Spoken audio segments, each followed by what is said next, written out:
Menemukan struktur dan kaidah berita. Setelah mempelajari materi ini, diharapkan kamu mampu menentukan struktur dan kebahasaan teks berita yang kamu dengar dan kamu baca. Struktur berita. Perhatikan kembali teks-teks berita pada bagian sebelumnya ataupun teks berita lain yang telah kamu simak atau membaca dari sumber lain. Berdasarkan struktur atau susunannya, teks-teks tersebut dapat kita kelompokkan ke dalam dua bagian, yakni berupa informasi yang penting dan informasi yang tidak penting. Informasi penting disebut juga dengan pokok-pokok informasi atau unsur-unsur berita, yaitu berita utama.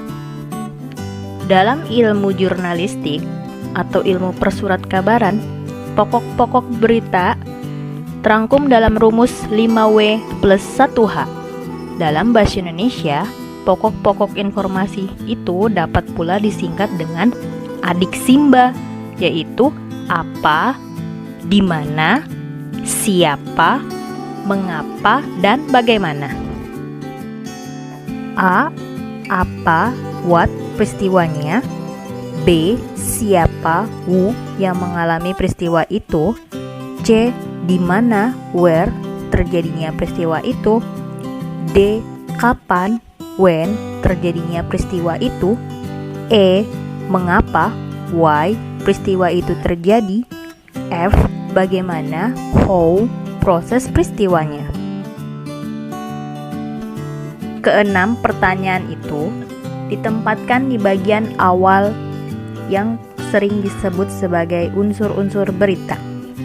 Bagian ini disimpan pada bagian kepala berita, yaitu lead dan tubuh berita.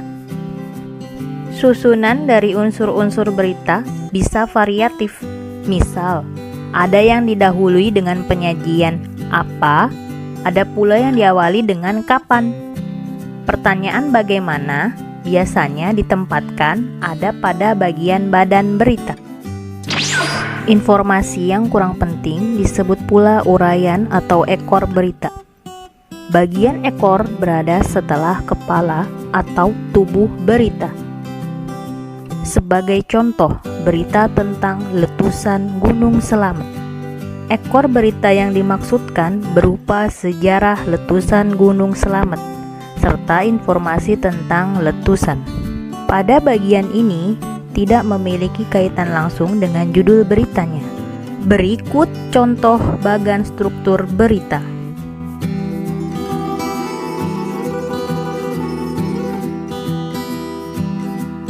Susunan informasi dalam suatu pemberitaan tersaji dalam pola piramida terbalik.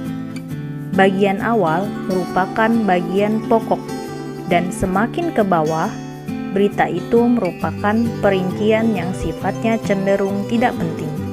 Dengan struktur penyajian informasi, segi kepentingan suatu informasi semakin ke bawah semakin berkurang. Sebaliknya, informasi yang paling penting terletak pada bagian atas. Berikut gambar bagian-bagian berita, yaitu kepala berita, tubuh berita, dan ekor berita. Kaidah-kaidah kebahasaan berita. Di dalam teks berita, kata dan kalimat memiliki kaidah atau aturan tersendiri.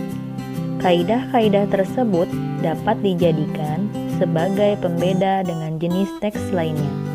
Kaidah-kaidah dalam teks berita.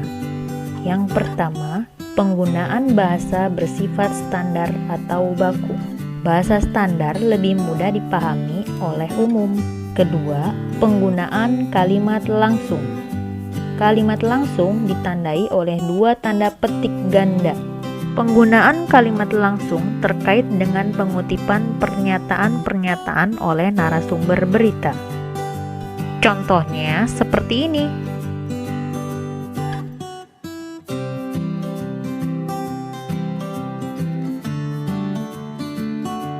3. Penggunaan konjungsi bahwa yang berfungsi sebagai penerang kata yang diikutinya. yaitu bentuk kalimat langsung menjadi kalimat tidak langsung. Keempat, penggunaan kata kerja mental atau kata kerja yang terkait dengan kegiatan hasil pemikiran. Kata-kata yang dimaksud antara lain memikirkan, membayangkan, berasumsi, berpraduga, berkesimpulan, dan beranalogi.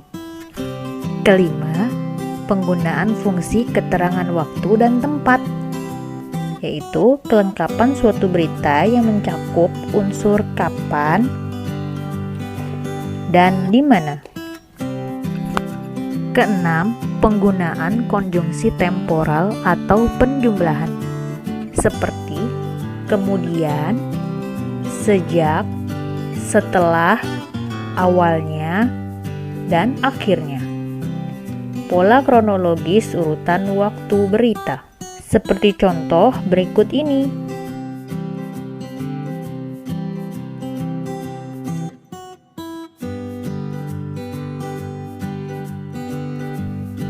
Sekian dulu materi dari saya. Jangan lupa klik like, comment, and subscribe. Sampai jumpa. Assalamualaikum warahmatullahi wabarakatuh.